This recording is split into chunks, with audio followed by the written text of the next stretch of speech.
¿Acaso rechazó Dios a su pueblo? De ninguna manera, porque yo mismo soy israelita, de la descendencia de Abraham, de la tribu de Benjamín. Dios no rechazó a su pueblo, al cual conoció de antemano. ¿O no sabéis lo que dicen las Escrituras en el caso de Elías cuando consultó con Dios contra Israel? Dice: Señor, han matado a tus profetas y han derribado tus altares, y yo he quedado solo y procuran quitarme la vida. Pero ¿qué le dice la respuesta divina? He dejado para mí 7,000 hombres que no han doblado la rodilla delante de Baal.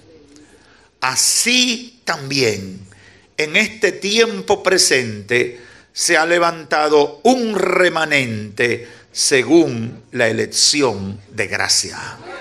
Amén. Pueden sentarse. Quiero hablar con el tema soberanía, sabiduría y confianza de Dios, segunda parte. En el mensaje anterior estuve resaltando el concepto de la soberanía de Dios. Y no buscamos desarrollar muchas de las teorías que diferentes teólogos han planteado, sino que me limité a enfatizar sobre el sentido que el apóstol Pablo proyecta en su carta a los romanos en los capítulos 8 al 11. Hicimos énfasis más en el capítulo 8 que en cualquier otro.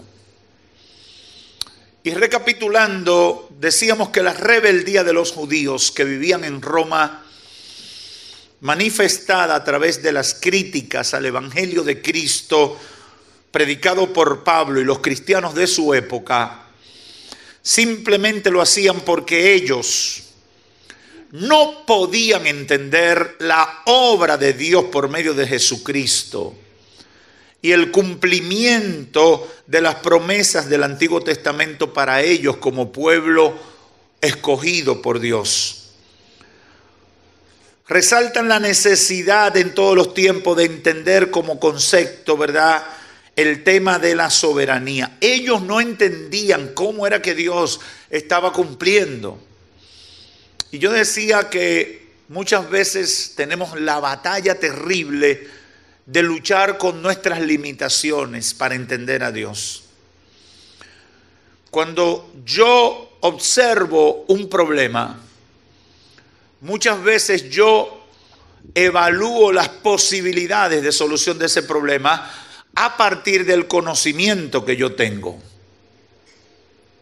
Y muchas veces tomo decisiones, tengo estados de ánimo, tengo reacciones simplemente a partir de lo que yo puedo analizar del problema.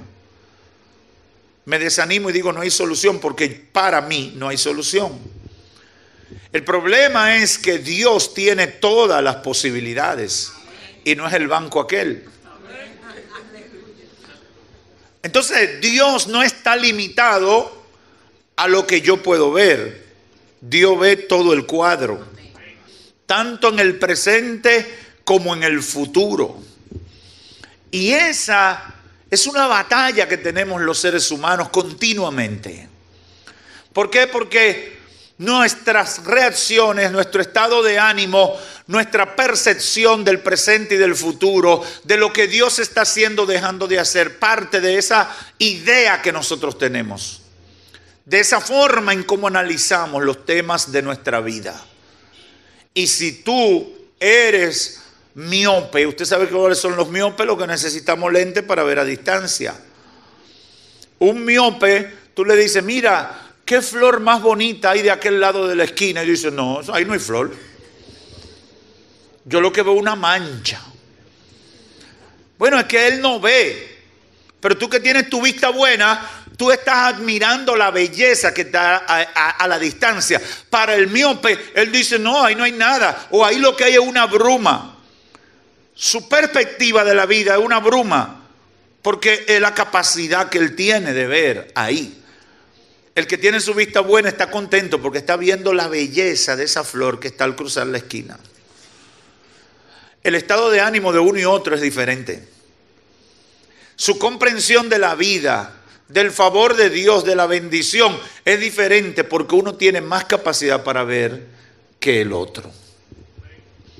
Esa es una batalla que tenemos los seres humanos. Los judíos del primer siglo que vivían en Roma y por quienes Pablo tiene que dedicar parte de esta epístola, se sentían mal porque no entendían cómo era que ellos eran el pueblo de Dios y de repente había venido Jesucristo y de repente el evangelio había comenzado a avanzar y de repente hombres como Pablo y los demás apóstoles habían desarrollado un ministerio glorioso y poderoso. Ellos terminaban rechazando todo eso porque decían, es que no puede ser, los elegidos somos nosotros. El pueblo de la promesa somos nosotros. La bendición y la elección de Dios es con nosotros. Porque ellos estaban limitando a Dios a lo que ellos podían conceptualizar, ignorando la soberanía de Dios. Hermanos y amigos, Dios como soberano establece las normas. Dios como soberano define los procesos. Dios como soberano juzga qué es lo más conveniente para sus criaturas. Y Dios como soberano no te tiene que dar explicación de por qué hace lo que hace. Hay una alabanza que muchas veces cantamos, que es del hermano, creo que Milton Valle, dice, Dios sabe lo que hace. O Dios nunca se equivoca, Él sabe lo que hace. Nada le toma por sorpresa. Él cumplirá su propósito en mí. Ahora bien, ¿por qué lo está cantando? El que conoce el testimonio sabe por qué lo está cantando. Porque lo entendió a partir de una experiencia vivida. Pero muchas veces se repite una y otra vez y eso le pasó a los judíos. ¿Se puede siempre entender eso? La soberanía de Dios. No siempre es fácil entenderlo, pero estamos obligados a entenderlo. Y quizás no a entenderlo en detalle, sino a asimilarlo, aceptarlo y entrar en el orden. Pablo argumentó que si vemos lo que Dios ha hecho a nuestro favor por la historia, tenemos referencia o garantía para esperar un buen plan que se está desarrollando en nuestras vidas, siempre que nosotros seamos obedientes a las leyes de Dios. Yo sé lo que Dios hizo en el pasado conmigo. Yo sé lo que Dios ha hecho con sus hijos. Por lo tanto, aunque yo no entienda lo que está pasando hoy, yo sé que lo que viene es bueno. ¿Por qué? Porque Él lo ha hecho antes. Y si Él antes lo hizo, yo no tengo duda de que va a seguir haciéndolo conmigo si yo me mantengo conectado con su propósito para mi vida. Hermano, cuando la fe le esté fallando, comience a hacer memoria de los milagros de Dios en su vida. Cuando la fe le esté fallando, comience a recordar de dónde Dios lo sacó. Cuando la fe le esté fallando, recuerde lo que Dios ha hecho ya en su vida y es testimonio presente de lo que va a hacer. Ese debe ser su combustible para usted mirar hacia adelante. También resaltamos que Dios en su soberanía incluye o excluye, reglamenta en una u otra dirección lo que va a hacer con nosotros y con los demás. Y decíamos y terminamos diciendo que su amor evidentemente incluye a todo el mundo, sin quitarle a nadie lo que le ha prometido. Si a un hermano Dios dijo, te voy a bendecir, el hermano tiene que estar tranquilo cuando Dios viene y le da un fulgón de bendición al que está al lado. Porque el fulgón que le dio al que está al lado no afecta en nada la promesa que dio de que a ti te iba a bendecir. Porque Dios no excluye a nadie. Y Él tiene planes con todo. Por lo tanto, hermano, yo no entiendo cómo un convertido puede molestarse porque Dios bendiga a su hermano. Yo no entiendo cómo una gente que conoce a Dios puede molestarse por lo que Dios está haciendo con otro. Al contrario, No me canso de repetir, cuando yo veo que la bendición de Dios llega a la casa de mi hermano, tengo razones para yo comenzar a celebrar la llegada, el advenimiento de la mía. Yo no sé si tú lo estás entendiendo. Antes que molestarte por la bendición de otro, gózate porque la tuya está cerca. Aleluya, aleluya. Eso no lo entendían los judíos de Roma. Y por eso Pablo tiene que luchar con ellos. En esta oportunidad quiero complementar la idea resaltando el concepto de la sabiduría de Dios. Un concepto muy necesario, o al menos conocer ese concepto se hace muy necesario para asimilar mejor el ejercicio de su soberanía. Si tú no entiendes o no asimilas el concepto de la sabiduría de Dios, te va a dar más brega asimilar lo de su soberanía. Lo primero que queremos establecer es que nuestra perspectiva de la vida, del mundo y de los acontecimientos va a estar siempre limitada a lo que somos y lo que conocemos. Como decía ahorita, si eres miope, vas a ver el mundo con miopía. Si eres miope, vas a ver el mundo con miopía. Si usas gafas, vas a ver el mundo siempre con gafas.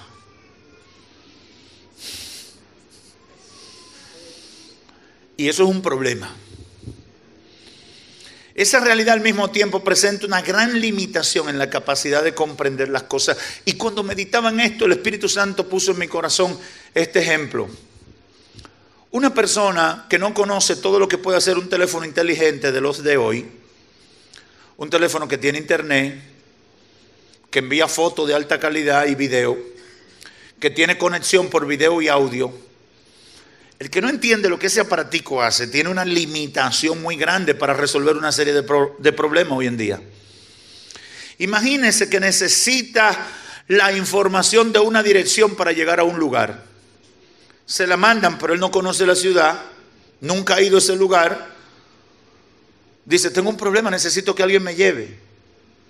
Pero no hay nadie disponible para llevarlo a la dirección, ni guiarlo.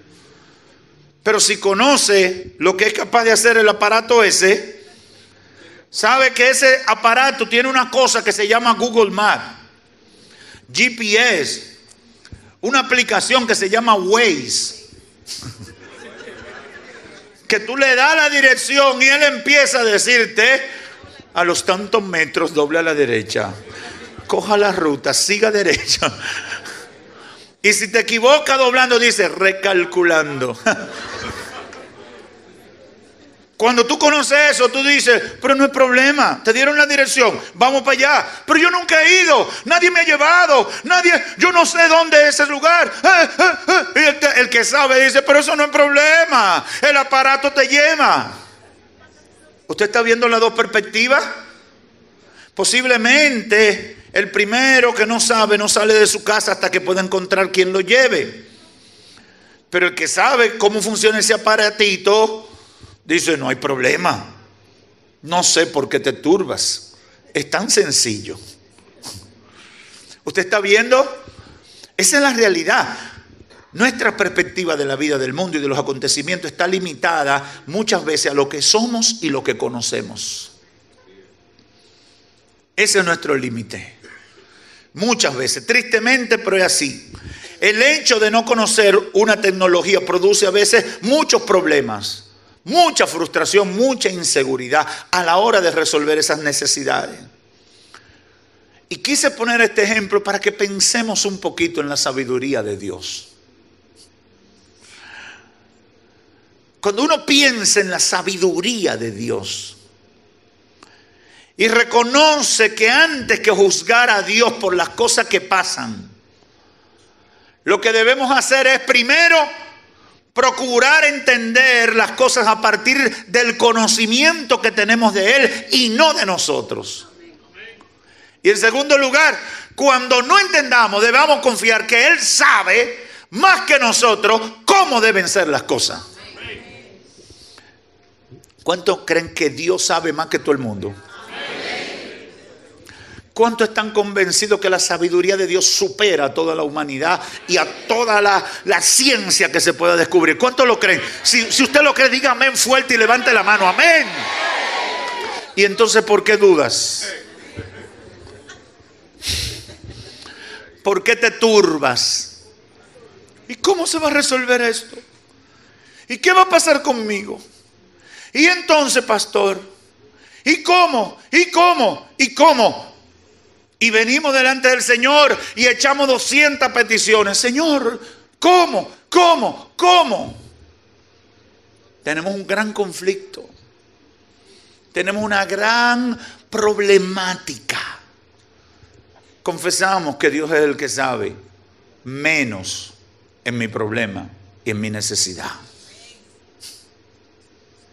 Hello.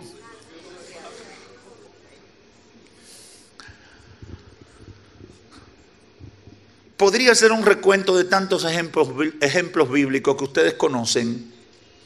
Podría hablarles de José, de Abraham, de Sara, de Isaac, de Jacob, de Samuel, de David, de Josué, Elías, Eliseo, de los discípulos. Podemos pasarnos semanas hablando de todos esos personajes. Y cómo en su vida, cómo en los procesos accidentados de su vida, procesos que fueron difíciles de comprender y muchas cosas más, pero que al final sus protagonistas vieron la sabiduría de Dios encontrar soluciones que fueron mucho mejor que las que ellos pensaron. Usted puede estudiar la Biblia y va a ver que Dios tenía siempre soluciones mejores para ellos que las que ellos imaginaban. Me encantan las palabras de José, quien después de caer en una cisterna, ser vendido como esclavo por sus hermanos, ser un sirviente, caer preso injustamente, ser olvidado por sus amigos, etcétera, etcétera. Toda la crisis que vivió en su vida, se dice que desde el proceso, muchos entienden que desde el proceso en que sus hermanos lo traicionan hasta que Dios se manifiesta, pasaron, algunos dicen 7, otros dicen 14 años. Hermano, hay pruebas que son largas. Hay procesos que se llevan más de un día. Ahora, eso no quiere decir que Dios se ha olvidado. Eso no quiere decir que el plan de Dios se ha abortado. Eso no quiere decir que Dios se le olvidó tu expediente. Yo no sé si aquí hay alguien que entiende eso. Óyeme, el tiempo, el proceso, el cambio de curso de lo que Dios tiene que hacer o quiere hacer contigo no determina la cancelación del proyecto. José llegó, después de todo ese proceso, a ser una especie de primer ministro de Egipto. Un hombre poderoso en un tiempo muy difícil. Y no se me olvida cuando le dice a sus hermanos, cuando se les revela después de un proceso y cuando ellos lo creían muerto, le dice: lo que para muchos fue pérdida, después se confirmó que fue beneficio, porque el plan de Dios fue mucho mejor. Génesis 45, 1 al 6. Lo voy a leer, porque a mí eso me ministra poderosamente y habla de la sabiduría de Dios. En la vida de José, Dios tenía un problema con su plan. Si usted analiza un poquito, ¿quién le dio sueños de lo que iba a hacer con él? A José. ¿Quién le enseñó que él estaba en una posición de altura, de supremacía, de grandeza? ¿Quién le habló a José de cosas grandes y maravillosas que iba a hacer en su vida? ¿Quién le habló a José? Fue Dios. Pero cuando comienzan a pasar las cosas, parece que Dios no estaba ahí. Porque lo primero que sufre es la traición de sus hermanitos con los que se crió. Lo primero que pasa en su vida es que comienza a sufrir una serie de experiencias difíciles de procesar.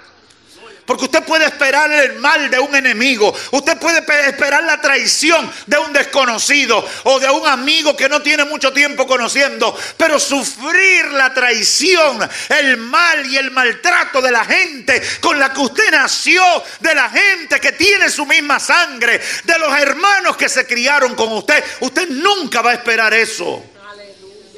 Y cuando un proceso de esa naturaleza ocurre, usted dice, ¿dónde estaba Dios? Y mucho más, si Él me ha dado palabra de que va a hacer algo grande en mi vida. Pero ¿qué pasó? José ya no podía contenerse, dice el verso 1 del capítulo 45. Después de todo el proceso reúne a sus hermanos porque ellos no lo conocían. Y él fue el instrumento para proveer alimento. Él fue el instrumento para proveer protección. Él fue el instrumento para llevarse a su familia a Egipto y tenerla segura. Cuando sus hermanos fueron los que lo vendieron y lo maltrataron y lo botaron como un perro. Él los puso a prueba. Usted puede leer en su casa la historia. Y ya cuando no podía más, dice aquí, le dijo a todos sus sirvientes, salgan todos de aquí, de mi presencia. Y se quedó con sus hermanos que no le conocían. Y se dio a conocer. Dice el verso 2, se puso a llorar a gritos. El jefe, el primer ministro, el hombre que estaba haciendo algo a favor de ellos, el hombre todopoderoso ante el cual ellos estaban reverentemente postrados y reconociendo su favor y su misericordia. De repente cierra la puerta, saca a los sirvientes y se raja a llorar.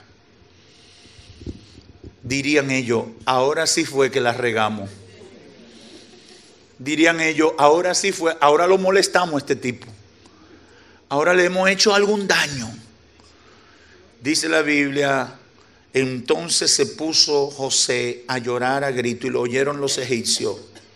Y fue oído también en la casa del faraón. Parece que no fue un jipío, fue un lloro cuando hay que sacar todo eso que se acumuló ahí adentro.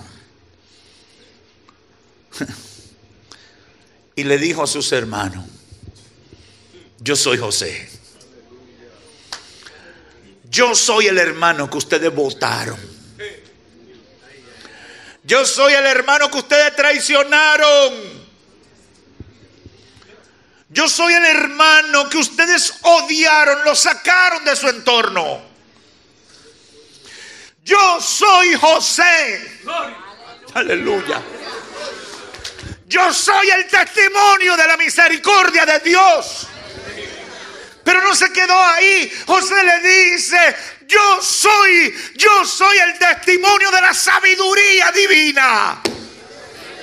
Dios usó lo que había en ustedes, esa malicia que había en ustedes. Dios en su sabiduría orquestó una ruta que ni ustedes ni yo conocíamos para traerme aquí, para que en este tiempo yo fuera la bendición de la familia, la bendición de ustedes que ni siquiera se lo merecían. Oh, gloria a Dios. Oh, gloria a Dios, yo soy la expresión de un plan que solamente cabía en la mente de Dios. Oh, yo no sé si tú me estás entendiendo. Hay gente que está aquí por un plan que nunca le entró en la cabeza a ellos. Hay gente que está aquí hoy vestido con saco y corbata, con ropa bonita, porque Dios en su amor y su misericordia orquestó un plan. Y tú no lo podías entender. Todavía tú te ves y tú no lo entiendes. ¿Cómo es posible que hizo tanto por mí? Aleluya. Yo soy. No se entristezcan, ni os pese el haberme vendido, porque para preservación de vida me ha enviado Dios delante de usted. Dios tenía un plan. Que me pasé yo 7, 14 años yo luchando porque yo no lo entendía. Ustedes no lo entendían. Pero la sabiduría divina, Dios organizó las piezas. Y para el momento preciso, porque la sabiduría divina es precisa. La sabiduría es precisa. Calcula exactamente. Tanto aquí, tanto aquí, tanto aquí. Po, jaque mate. José estaba diciendo, Dios en su sabiduría diseñó un plan para preservarnos de la hambruna que venía. Y utilizó la maldad que había en su corazón para prepararme para esta tarea. Al mismo tiempo cumplir con lo que había mostrado y preservar la vida mía y la de ustedes.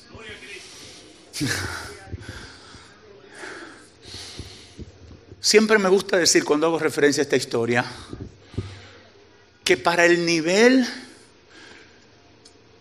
de responsabilidad al cual Dios llevaba a José, tenía que pasarlo por la cisterna. Tenía que venderlo como esclavo. Tenía que ser sometido a la presión de la tentación por una mujer rica y poderosa y hermosa. Tuvo que ser llevado a la cárcel y tuvo que ser olvidado por sus amigos. ¿Usted sabe por qué? Porque solamente un hombre procesado puede dar la medida de Dios en las alturas de la gloria a la cual Dios le lleva. Yo no sé si tú me estás entendiendo. Solamente una gente procesada, madurada en el crisol de la prueba es capaz de manejarse en las alturas. El que no ha sido procesado no sabe cómo manejarse en las alturas. Solo aquel que ha vivido en el crisol de la prueba sabe que cuando esté allá arriba es por la misericordia de ese Dios que le sacó de las penumbras del Seol y lo ha llevado a ese lugar. Oh, gloria a Dios. Oh, gloria a Dios. El procesado no se llena de orgullo. El procesado no se llena de vanidad. El procesado mantiene la cabeza para abajo diciendo: gloria a Él, gloria a Él, gloria a Él, gloria a Él. ¿Y qué tanto que tú le das la gloria? Yo sé lo que Él ha hecho. Yo sé de dónde Él me sacó. Aleluya. Ustedes nada más ven el producto final. Yo conozco el producto en bruto. Aleluya. Oh, gloria a Dios. Oh, gloria a tu nombre, Señor. Aleluya. Por eso no nos cansamos de repetir lo que dice Romanos 8:28. Y sabemos que a los que aman a Dios, todas las cosas le ayudan a bien. Esto es a los que conforme a su propósito son llamados. José sabía que la cisterna era para bien. ¿Y cómo una cisterna es para bien? Es para bien. Y sirviendo aquí, trapeando casa, recogiendo reguero, lavando baños. ¿Y cómo que eso es para bien? Esto es para bien. Esto es para bien. Aleluya. Yo no sé si Dios le está hablando a alguien en esta hora. Eso es para tu bien. Ay, pero Señor, eso es para tu bien. Tira para adelante. Tú amas a Dios, tú le sirves a Dios, tu corazón está inclinado a Dios. Eso es para bien. Tranquila.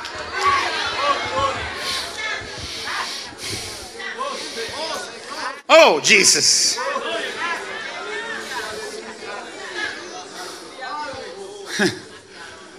Dios siempre encontrará una solución a la complicación de tu vida. Te lo voy a repetir. Tú tienes una complicación, un problema.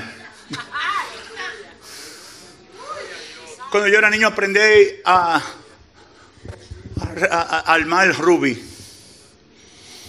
Eso se puso de moda una vez, que eso era terrible. El que no tenía una cosa de esa se sentía bajo maldición.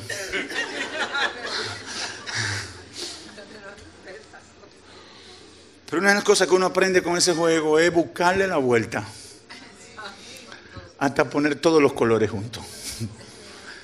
El que lo toma por primera vez, yo en estos días me encontré con uno, intenté.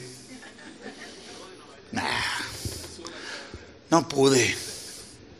Había perdido la habilidad para resolverlo.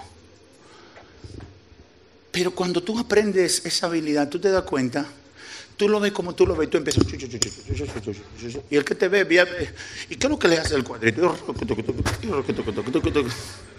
Ra. Oh, maravilloso. El que no sabe se queda confundido y dice, ¿y cómo se resuelve eso? Dios sabe rubí.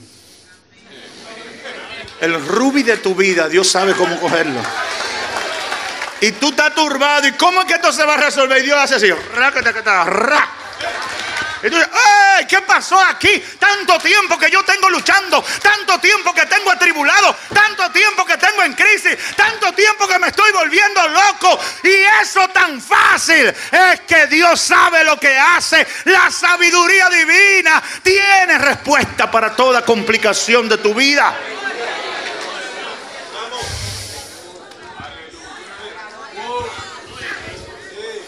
Dios siempre encontrará una solución a la complicación de tu vida, siempre y cuando tú aprendas a confiar en Él e involucrarlo en las áreas, en todas las áreas de tu vida.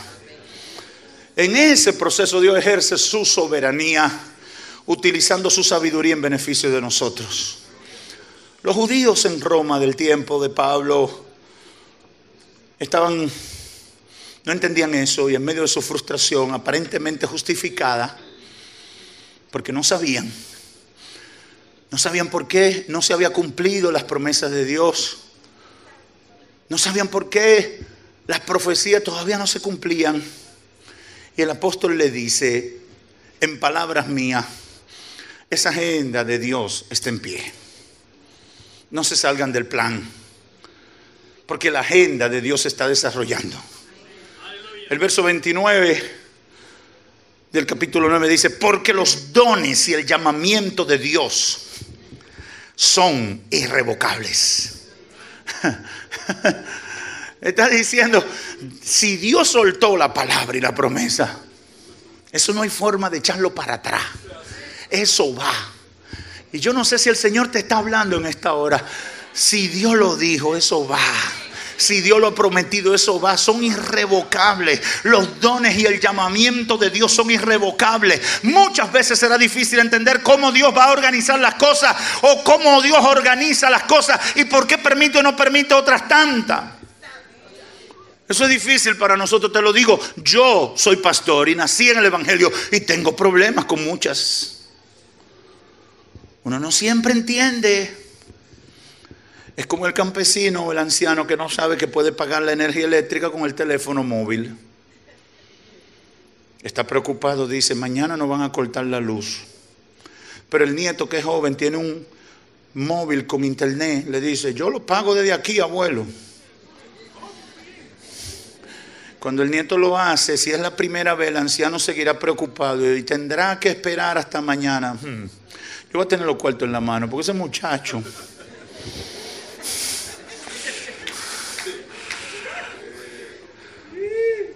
Porque el abuelo, el anciano, quiere confirmar que el nieto resolvió el problema.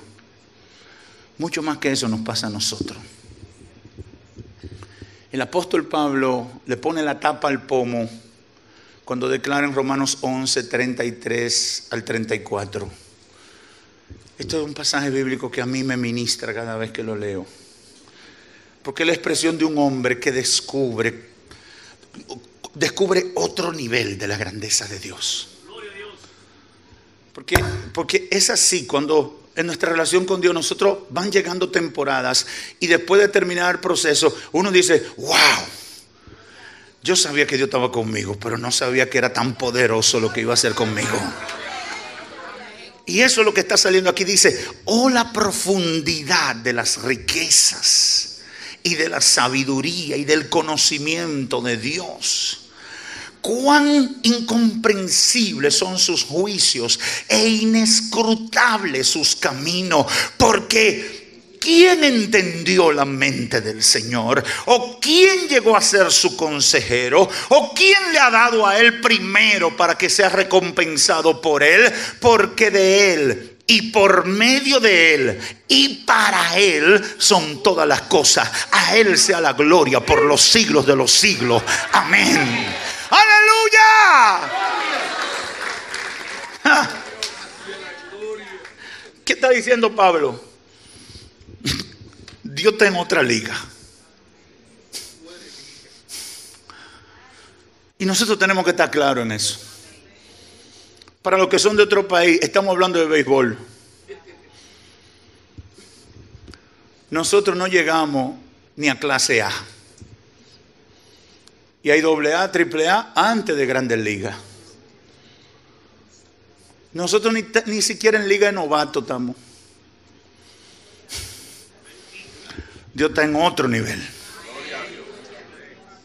Cuando entendemos eso, dejamos de hablar sandeces. Cuando entendemos eso, dejamos de echarle la culpa a Dios por disparate. Cuando entendemos eso, dejamos de quejarnos por cualquier problemita que tenemos. Cuando entendemos eso, dejamos de sentir ansiedad frente al futuro inmediato o en el presente. Cuando entendemos eso, entramos en paz. A pesar de que los vientos de las tormentas estén soplando. Oh, profundidad de la riqueza y de la sabiduría y del conocimiento de Dios. Cuán incomprensibles son tus juicios e inescrutables tus caminos. ¿Quién entendió la mente del Señor? ¿Quién puede abrogarse el derecho? ¿Quién se atreve a pensar que puede ser su consejero?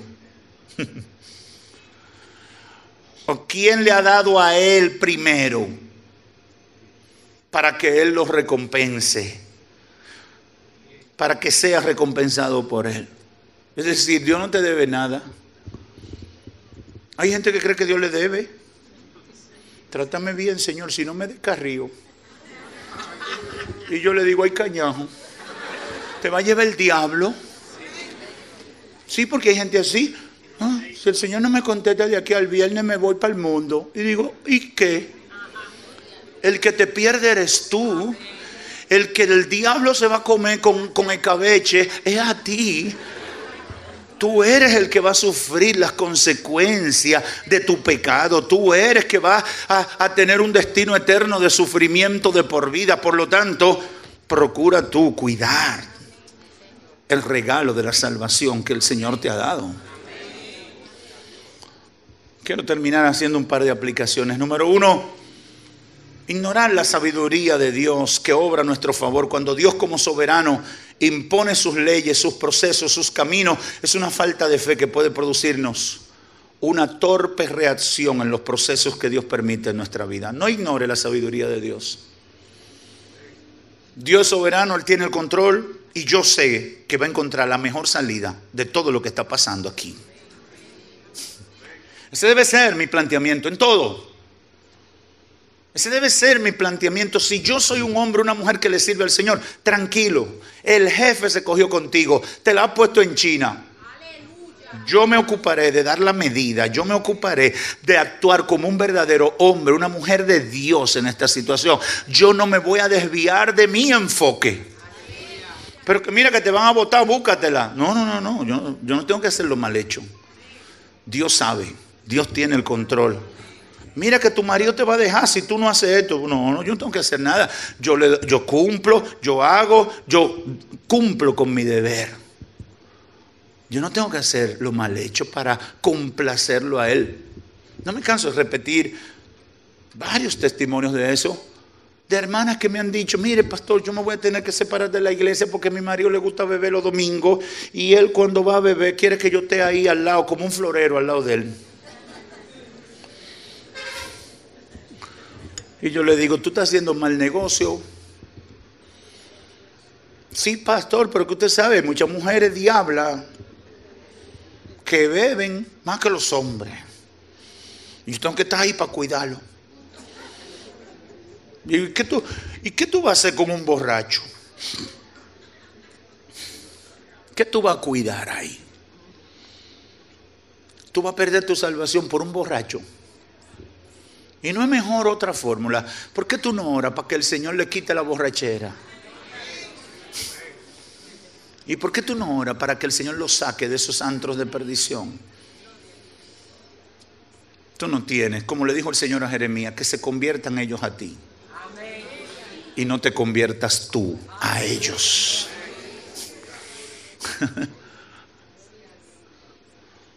debemos reconocer que Dios tiene posibilidades que nosotros ni siquiera nos imaginamos. A partir de eso, yo no puedo dudar de nada que Dios pueda hacer. La Biblia está llena de hechos portentosos que nunca habían ocurrido. Y Dios hizo maravilla. Dios hizo maravilla. Nunca había caído maná del cielo y Dios hizo maravillas. Nunca una roca botaba agua dulce por el golpe de una vara y Dios hizo maravilla. Nunca con el golpe de una vara se había abierto un mar y Dios hizo maravilla y hizo que un pueblo cruzara en seco. Nunca se había visto multiplicar unos pocos panes y unos pocos peces y alimentar a 4,000 o 5,000. Nunca se había visto. Nunca se había visto. Contigo se pueda comenzar a escribir una nueva historia de las maravillas de Dios. Yo no sé si hay alguien aquí que en fe toma esa palabra. Conmigo se puede comenzar a escribir un nuevo capítulo de la manifestación de la gloria de Dios en mi vida. No hay nada imposible para Dios. Abre tu mente y tu corazón. No limites a Dios en tus pensamientos. Prepárate para ver maravillas. Santiago 1:6-8 dice: pero pida con fe, no dudando nada, porque el que duda es semejante a la onda del mar, que es arrastrada por el viento y echada de una parte a otra. No piense pues que quien tal haga, que recibirá cosa alguna del Señor. El hombre de doble ánimo es inconstante en todos sus caminos. Segundo lugar, sujetar la voluntad, el poder y la capacidad de Dios a nuestras limitaciones nos coloca en una gran encrucijada que puede erosionar nuestra fe y causar el fracaso total en nuestras vidas. Siempre debemos confiar en el Señor. Él sabe lo que hace. Él nunca se equivoca. No importa cuántos opinen negativamente. Hay mucha gente que opina y habla. Tampoco importa cuánto te presionen. Dios sabe lo que hace. El profeta Isaías recibió esta palabra en 55:8 de Isaías. El Señor, en un momento crucial donde había presión, duda por las cosas pasadas, le da esta palabra al profeta: porque mis pensamientos no son vuestros pensamientos, ni vuestros caminos son mis caminos, dijo Jehová. Como son más altos los cielos que la tierra, así son mis caminos, más altos que vuestros caminos, y mis pensamientos más altos que vuestros pensamientos. Dios le está diciendo al pueblo judío: no me valoren con su limitación. Dios te está diciendo a ti: no me valores en función de tu limitación, de tu miopía. Tú no sabes comprender la grandeza de mi poder. Por eso al criado del profeta, el Señor le dice: mira, ministrale para que ese muchacho vea. Y le oró el profeta, y entonces el criado vio los ejércitos celestiales que estaban alrededor de aquel campamento asirio. Y entonces él comenzó a celebrar y a regocijarse en el Señor. La miopía espiritual nos impide percibir lo que Dios es capaz de hacer. Hermano y amigo, pongamos nuestra fe y confianza en Dios por encima de todos nuestros pronósticos.